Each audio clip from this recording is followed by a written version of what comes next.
성경 말씀 에베소서 1장 3절에서 7절 말씀이 되겠습니다.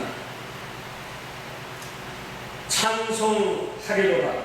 하나님 곧 우리 주 예수 그리스도의 아버지께서 그리스도 안에서 하늘에 속한 모든 신령한 복을 우리에게 주시되, 신령한 복을 주신다고 그러죠. 땅의 복이 아니고 하늘의 복을 주시겠다고 그러십니다.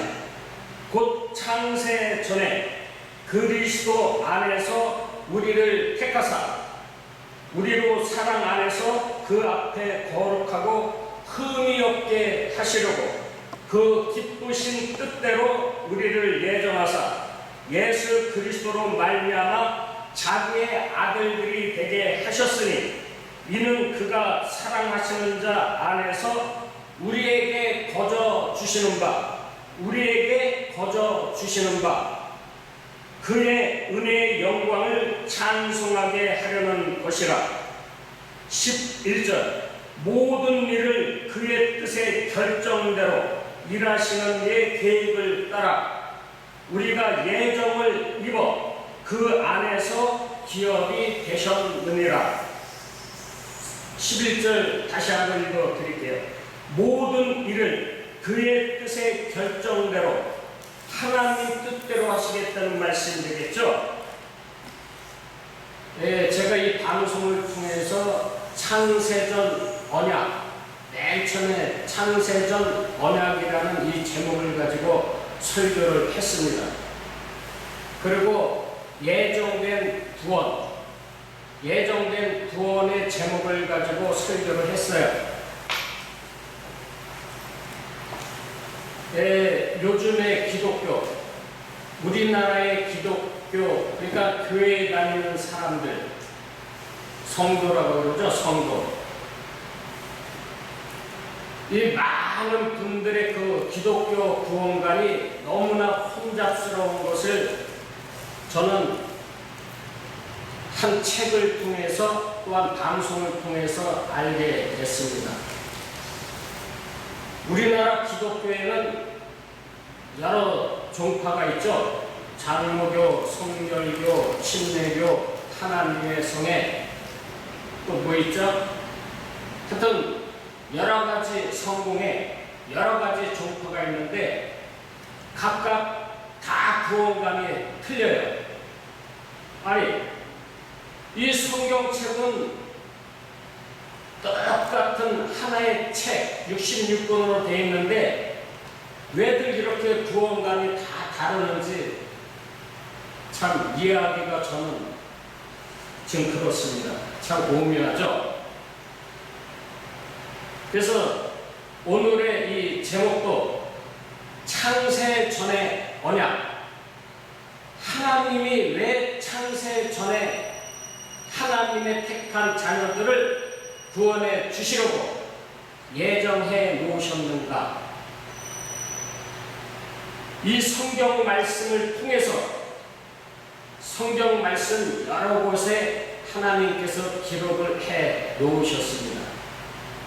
이 성경 말씀을 근거로 해서 왜 하나님께서는 창세 전에 구원을 예정해 놓으셨는가? 한번 함께 은혜 받는 귀한 복된 시간이 되었으면 합니다.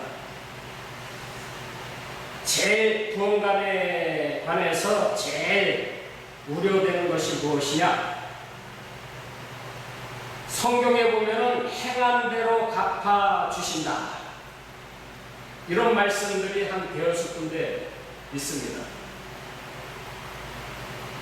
우리 인간의 행한 대로, 율법의 행위라 그러죠. 야고보서의 행한 대로 하나님은 갚아주시니까 우리가 하나님한테 믿음으로 기쁨을 드리고, 또한 우리의 육신을 가지고 야고보서의 그 율법의 행위, 세상 관점으로 봤을 때 착한 일, 착하게 사는 것, 남을 도와주는 것, 그리고 교회나 세상에 나가서 봉사하는 것.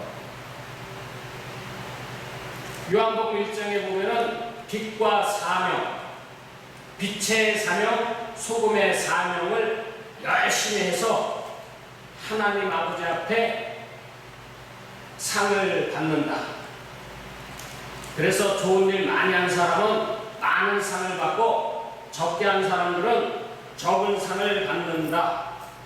이렇게 알고 계시는 분들이 많이 있을 줄 압니다. 그러면 구원의 주체가 우리 인간이 되겠죠. 내가 무엇을 해서 구원을 받는다. 성경에 전에 설교에도 말씀드렸지만 내가 무엇을 어떻게 해야 영생을 얻습니까? 그리고 상도 받을 수 있나요? 율법의 대장 율법사가 예수님에게 물어봤을 때 예수님께서 말씀하시죠.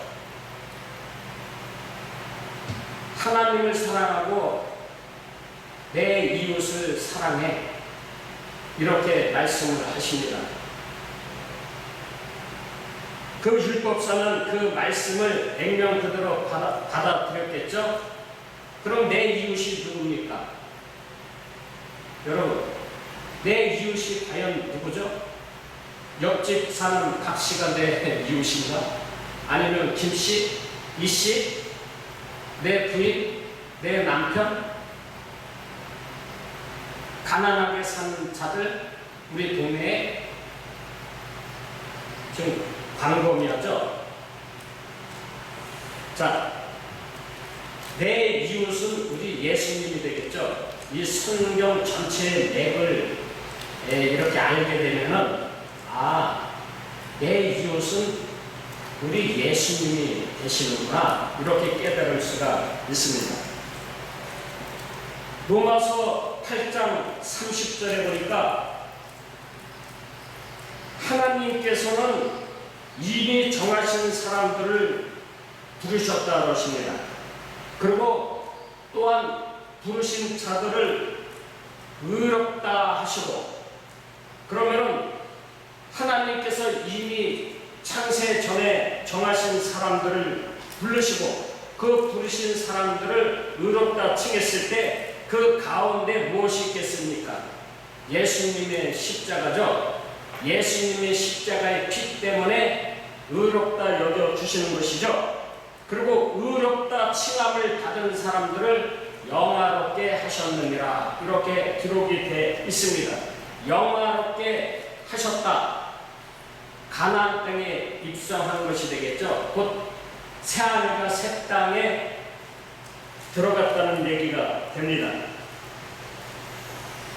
이 에베소서 1장 4절에 보면은 곧 창세 전에, 그러니까 이 우주가 태어나기 이전에, 하늘과 땅이 창조되기 이전에 그리스도 안에서 우리를 택하사 이렇게 기록이 되어 있죠. 그리스도 안에서, 그러면 예수님의 십자가가 등장이 되겠네요.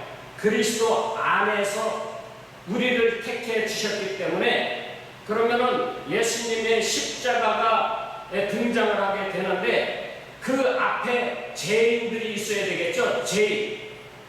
죄인이 있어야 예수님의 십자가가 필요한 거죠.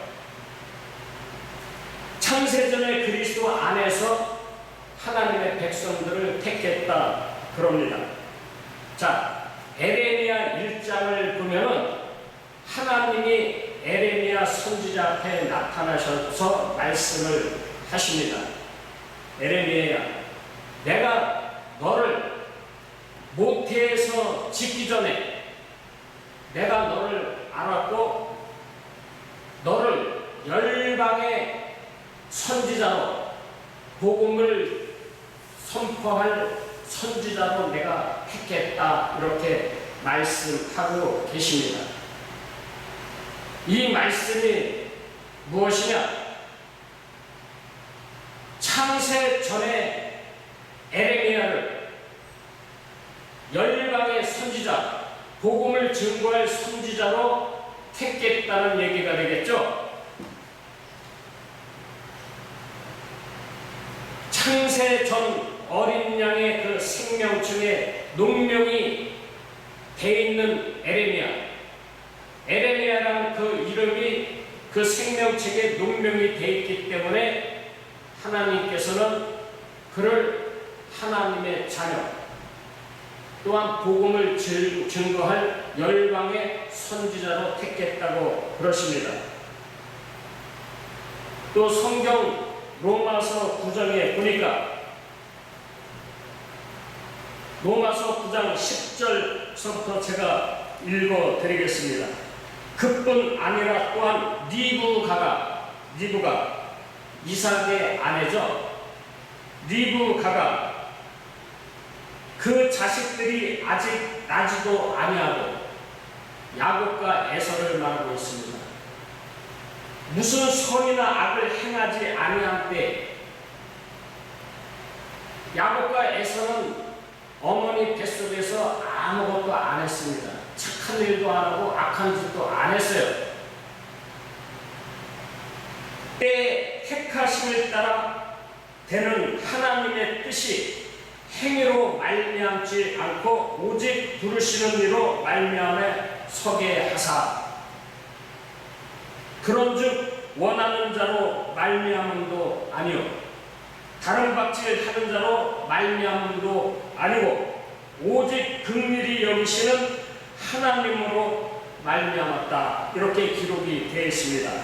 사람들의 의지, 야곱의 의지나 에서의 그 노력에 달려있는 것이 아니고 오직 하나님의 은혜, 하나님의 그 긍휼하심에 따라 구원이 선택된다는 것이죠. 택한 백성으로.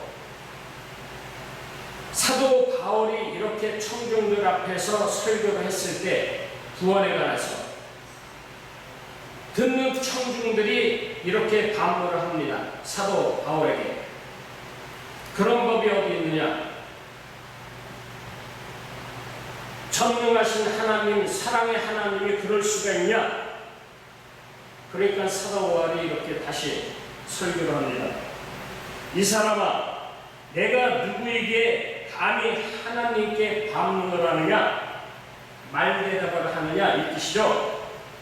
지음을 받은 물건이 지은 자에게 어찌 나를 이같이 만들었느냐 하겠느냐? 맞죠? 우리들은 피조물, 하나님은 창조주잖아요. 창조주. 말씀으로 하늘과 땅을 만드신 창조주 하나님. 감히 피조물이 어찌 말대꾸를 할 수가 있습니까? 또 사도 바울은 이렇게 말합니다. 토기 장이가 진흙 한 덩이를 가지고 길이 쓸 그릇 구원받을 자죠. 또한 천한 그릇 유기된 자, 지옥 갈 자, 이렇게 만들 권한이 없느냐? 창조주인데. 이렇게 사도 바울이 말씀을 합니다.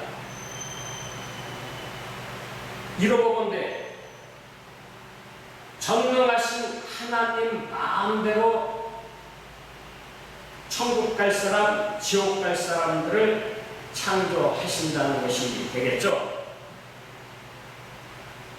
베드로전서 1장 20절에 보니까 하나님께서는 그리스도를 세상이 창조되기 전에 미리 아셨다고 합니다. 이 천지가 창조되기 이전에 예수님의 십자가가 또 등장을 합니다.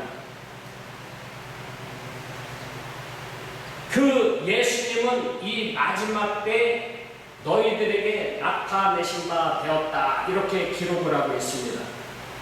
예수님이 2000년 전에 이 땅에 오셨고 그때서부터 지금까지가 말세라 그러죠. 말세. 그래서 마지막 때에 나타내신 바 되었다. 이렇게 기록을 하고 있습니다.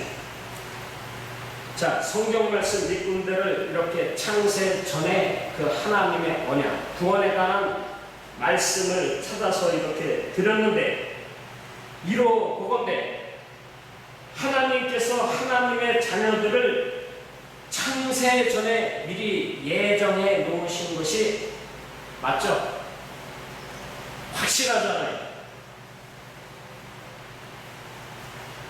그리고 제가 성경 몇 군데 안 찾아봤지만은 이러한 말씀들이 마태복음 25장에도 있습니다. 그리고 여러 군데 있어요. 마태복음 25장. 창세 전에 양과 염소를 이렇게 구분을 해 놓습니다. 양은 하나님의 백성, 그리고 염소들은 사탄의 자식, 지옥 갈 자들이죠. 자, 우리 기독교인이 교회에 다니면서 교회를 섬긴다고 그러죠. 많이 궁금해하시는 그 선악과 사건. 그 아담이 왜 선악과를 따먹었을까? 아니, 옆에 생명나무도 있는데 아니 왜 그 선악과를 따먹어서 우리까지 고생을 시켜? 많이 궁금해합니다. 그런데 왜 아담과 하와는 선악과를 먹을 수밖에 없는가? 그게 창세전 언약의 하나님의 그 구원의 시나리오 때문에 먹어야만 돼요. 창세전 언약의 첫 번째가 죄 속에 가두는 것입니다. 그러니까 죄인으로 만들어 버리시는 거죠, 하나님께서. 그래 예수님의 피가 필요하기 때문에, 예수님의 피로 구원을 해야만 되기 때문에 첫 번째가 죄인을 만드는 것입니다. 그게 창세전 언약의 시나리오가 그렇게 돼 있어요. 그래서 아담과 하와는 선악과를 먹을 수밖에 없는 거예요. 자, 앞서 나가서 보면은 에스겔서 28장 그리고 이사야서 14장에 등장하는 천사장 루시퍼, 아주 하나님께서는 너무 아름답게 지어놨어요. 그런데 이 천사장 루시퍼가 어느 날 교만해져서 하나님 앞에 반기를 들죠. 나도 하나님처럼 돼야지 하고 자기를 추종하는 많은 천사들, 그 추종 세력들과 함께 하나님 앞에 대적을 합니다. 하나님처럼 눈이 밝아져서 성과 악을 자기가 판단하고 심판하려고. 이것이 죄죠. 하나님 아버지 앞에는 아주 대적자죠. 그래서 하나님이 노하시죠. 너는 내가 너무 아름답게 창조했는데 감히 내가 신이 되고자 하냐? 하나님께서 저주를 하시면서 이 땅으로 쫓아냅니다. 그리고 사탄이 되죠. 세상 신, 온 세상을, 온 우주를 다스리는 세상 신으로 변신을 합니다. 이 사탄이 왜 쫓겨나야만 했는가? 에베소서 1장 3절에 창세전 언약, 그 구원의 시나리오 때문에 쫓겨날 수밖에 없어요. 그리고 반역을 할 수밖에 없어요. 왜? 악의 도구로 써야 되니까. 이 사탄이 있어야 하나님의 택한 백성들에게 죄를 지을 수밖에 없는 그런 환경으로 밀어놓을 수밖에 없지 않습니까? 그래서 하나님께서는 창세전 그 언약이라는, 그 약속이라는 구원의 시나리오 때문에 그 구원의 시나리오를 완성하기 위해서는 꼭 사탄이 필요하기 때문에 이 천사장 루시퍼가 반란을 하게끔 하나님께서는 만들어 주셨던 것이죠. 그래서 사탄은 이 세상으로 쫓겨납니다. 그런데 이 사탄이 뱀이 되어서 아담과 하와, 그 하와 여자에게 다가갑니다. 사탄, 이 뱀이 가서 유혹을 합니다. 여자야, 저 동산에 있는 선악과를 따먹으면 너희들 눈이 밝아져서 하나님처럼 될 거야 하고 미혹을 하죠. 그럴 때 그 여자 하와는 그 뱀의 미혹에 넘어가서 선악과를 따먹습니다. 그리고 남편 아담에게도 따먹게 합니다. 하나님은 분명히 그 앞전에 말씀하셨죠. 너희들이 선악과를 먹는 날에는 정령 죽으리라. 죽는 게 뭐죠? 죄인이 된다는 것이죠. 죄의 삭은 사망이다. 그래서 죄를 지어서 죽는 것이죠. 영이 죽는 것이죠. 영이. 그래서 아담과 하와가 선악과 따먹고 죄인이 대해서 또 천사장 루시퍼처럼 이 땅으로 쫓겨납니다.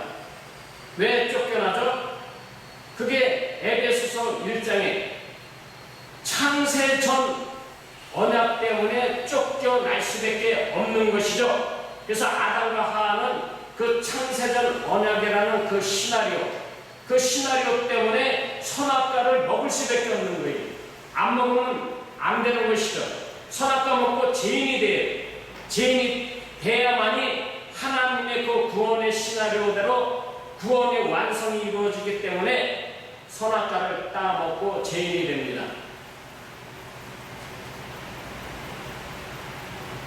이 천사장 루시퍼 그 세력들을 하나님께서는 하나님의 택한 백성들에게 죄를 짓기 위해서 그들을 사용하는데 잠언 14장에 보니까 하나님께서는 이 모든 것, 이 세상의 모든 것들을 지었을 때 그 쓰임새에 알맞게 지었다고 잠언에 기록을 해 놓습니다.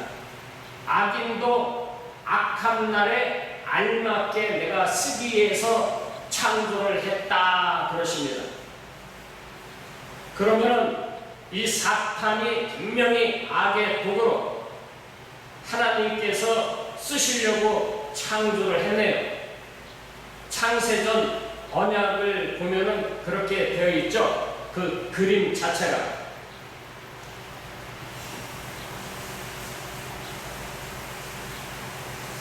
그래서 이 지구상의 모든 인간들은 우리의 조상 아담이 선악과를 따먹고 하나님 아버지 앞에 범죄했기 때문에 이 세상에서 어떻게 사느냐? 이것이 선이고 이것이 악이다. 이렇게 자기가 심판자 노릇을 하면서 모든 인간들이 지금 그렇게 살고 있죠. 이것이 옳고 저것이 틀리고, 이것이 맞고 저것이 틀리다. 이게 선이고 저것이 악이야. 전 세계가 이렇게 살고 있습니다. 이 지구상에 사는 모든 인간들은 그러한 속성을 가지고 살고 있죠. 그래서 이 지구상에 반토막으로 나 있는 것이 민주주의가 있고 공산주의가 있고, 그리고 자가 있고 우가 있고, 항상 사하고 우는 대립을 합니다. 모든 나라에 그렇게 돼 있어요. 정치 구도가. 그리고 공산주의하고 민주주의하고 항상 대립을 하면서 싸늘하죠? 아주 오묘하지 않습니까? 이게 죄인들의 사는 행태, 이 세상에서.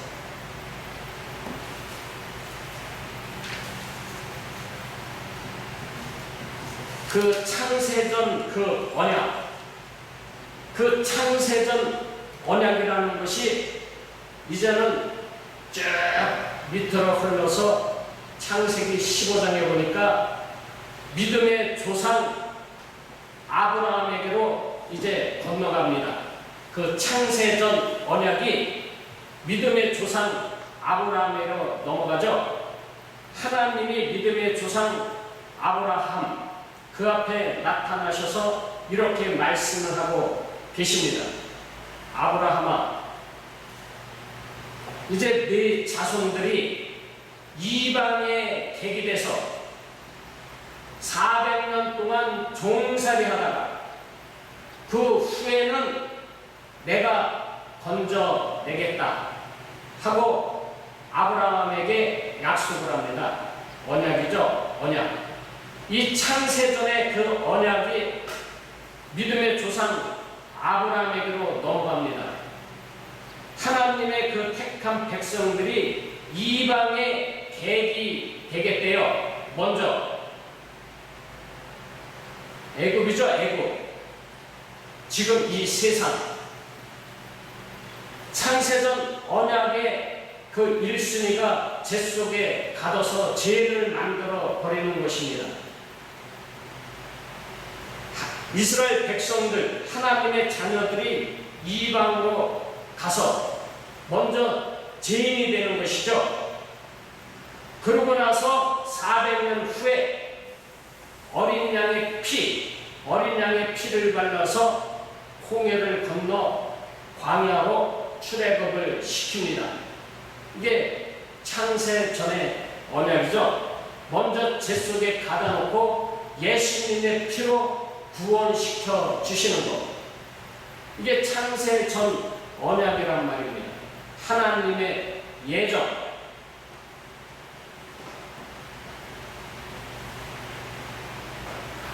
그래 이스라엘 백성들은 광야 40년의 인생의 역사를 걸어가는데 또 여기에서 하나님의 율법이 등장을 합니다. 광야 40년의 그 인생의 여정 속에서 모세가 시내산에 가서 하나님 앞에 율법을 받습니다. 이 율법이 무엇이냐? 우리들의 죄.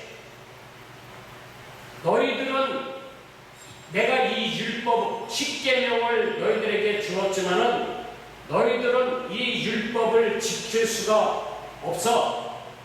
이 율법을 통해서 너희들이 얼마나 큰 죄인가를 잘 깨달아라 하고 하나님께서 주셨건만 율법을 받은 이스라엘 백성들은 그 율법을 지키느라 아주 고생했습니다. 로마서 3장에 분명히 기록이 되어 있죠. 율법이 무엇이냐? 율법을 통해서 우리들의 죄인임을 깨닫게 해 주시기 위해서 하나님께서 율법을 주셨다고 기록이 되어 있습니다.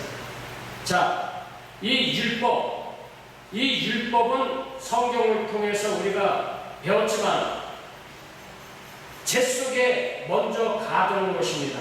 이게 창세전의 언약이죠. 1순위가 제 속에 먼저 가둬서 죄를 만들어야 되기 때문에 그래서 먼저 하나님께서는 하나님의 택한 자녀들에게 율법을 주시는 것이죠. 율법.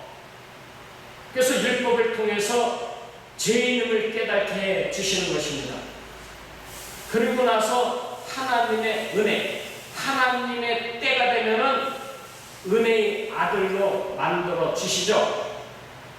예수님의 피, 예수님의 그 피의 강을 건너서 은혜의 사람으로 만드십니다. 거룩하고 흠이 없는 자로 만들어 주시는 것이죠. 그런 자들을 너는 의롭다 하고 하나님께서 인정해 주신다는 것입니다.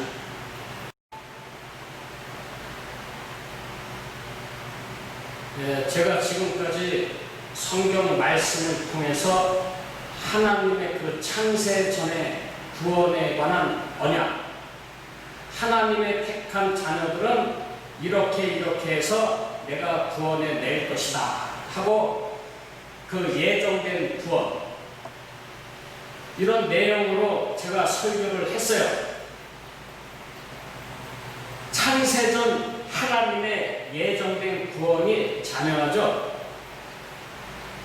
저는 다른 그 어떤 책을 보고 이렇게 설교를 하는 것이 아니고 하나님이 주신 이 성경책 안에 있는 말씀들을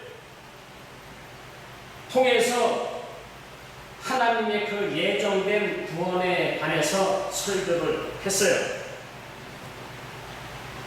이 기독교인들, 교회에 다니시는, 교회를 섬기는 많은 성도님들이 이 구원에 관해서 너무 혼잡하고 아주 헷갈리고 그런 분들이 상상해도 많이 있을 줄 압니다. 지금 이때는 많은 거짓 선지자들이 활개를 치면서 이 성경 말씀을 가지고 미혹을 하는 때입니다. 그래서 예수님께서도 이 성경을 통해서 말씀하시기를 너희들이 말세에는 거짓 선지자들을 삼가라. 그들은 이 성경책을 들고 양의 옷을 입고 너희 앞에 나오나 그 속에는 노략질하는 일이다. 이렇게 말씀하고 계시죠. 우리 성도님들이 저의 구원에 관한 이 설교를 정말 잘 들으시고 기독교의 구원이 과연 어떻게 이루어지는가 잘 분별해 주셔서 그 거짓 선지자들, 그 거짓 목사들의 그 미혹된 말씀에 속지 마시고 하나님께서는 창세 전에 하나님의 택한 백성들을 미리 예정해 놓으시고 하나님의 그 열심으로, 그 견인이라고 그러죠. 견인. 하나님의 그 열심으로 우리를 천국까지 인도해 가시는구나. 하나님께서는 지금도 이렇게 말씀하고 계십니다. 내가 너희들을 고와 같이 버려두지 않고 세상 끝나는 날까지 항상 함께 하겠다. 이렇게 말씀하고 계십니다. 이제 지금은 우리 기독교인이 정신 바짝 차리고 두렵고 떨리는 마음을 가지고 신앙생활에 임할 때죠. 이 성경 말씀, 창세전 언약을 잘 깨달으시면은 창세기서부터 요한계시록까지 성경이 반드시 열립니다. 그리고 하나님 아버지께서 보내주신 보혜사 성령님을 통해서 반드시 하나님의 자녀들에게는 이 성경 말씀을 하늘의 말씀, 즉 구원의 말씀으로 반드시 깨달아 알게 하십니다. 구원이라는 것은 전적인 하나님의 은혜구나. 다시 한번 강조합니다. 하나님의 은혜. 내가 받을 자격이 없어요. 그리고 갚을 능력도 전혀 없어요. 공짜로 주어지는 선물. 그것이 하나님의 은혜죠. 그럼 하나님의 예정이 되겠죠. 행함이 있어야 된다. 야고보서 2장에 기록되어 있는 그 행함, 누구의 행함이냐? 보혜사 성령님의 행함이죠. 택한 자녀들에게는 성령의 열매가 반드시 나타납니다. 뭐 이 땅에서 멋있게 나타나는 것이 아니고 날마다 나는 죽노라, 사도 바울의 신앙 고백처럼 하나님께서는 천국 가는 그날까지 매일같이 우리 옛사람을 죽이십니다. 그것이 하나님의 행함이 되겠죠. 하나님께서는 믿음을 선물로 주시고 또한 거저 하나님의 행함으로, 하나님의 열심으로, 하나님의 간섭하신 하나님의 그 견인으로 우리가 구원을 받는 것이죠. 성경을 잘 깨달으시면은 제가 지금 한 이 말씀을 마음으로 깨달을 수가 있을 것입니다. 그래서 우리는 넉넉하게 천국에 입성할 수가 있습니다. 왜? 하나님께서 창세 전에 택해 주셨기 때문에. 그럼 이 땅에서 예정된 구원이면 막 살아도 되느냐? 아니죠. 요한복음 21장에서 예수님께서 수제자 베드로에게 이렇게 말씀을 하십니다. 잘 들어보시기 바랍니다. 수제자 베드로가 전 인류 성도들의 총칭이죠. 총칭. 그래서 율법의 대명사로 성경에 등장을 하는 것입니다. 베드로야, 네가 지금까지는 네 육의 생각, 네 생각대로 살았지만은 이게 이제 성령 받기 이전이죠. 하지만은 네가 좀 있으면 성령을 받고 이제는 그 성령의 인도하심을 따라 네가 살 터인데, 이제 네가 십자가에 가서 너는 묶여서 죽을 거야. 그래서 하나님의 영광을 위해서 네가 죽을 것이다 하고 이렇게 예수님께서 말씀을 하십니다. 이게 무슨 뜻이냐? 하나님의 백성들에게는 보혜사 성령님이 임하시죠. 베드로가 나죠. 나 모든 성도들의 총칭, 대표성을 지니고 있죠. 그러면 하나님의 택한 백성들은 이 땅에서 막 살아도 되느냐? 아니죠. 매일같이 죽어가는 삶, 베드로와 같이 십자가에 가서 죽는 그러한 인생의 삶을 살아갑니다. 성령 하나님께서 그렇게 이끌어 가신다는 얘기가 되겠죠. 그런데 어떻게 이 땅에서 막 살 수가 있겠습니까? 내가 막 살아야지 하고 생각을 해도 성령 하나님은 그렇게 살지 못하게 하십니다. 왜? 내 자식이니까. 왜? 내 자식을 반드시 죽여야만 부활을 시킬 수 있으니까. 죽고 부활하고 부활해야 천국에 가죠. 예수님처럼. 감사합니다.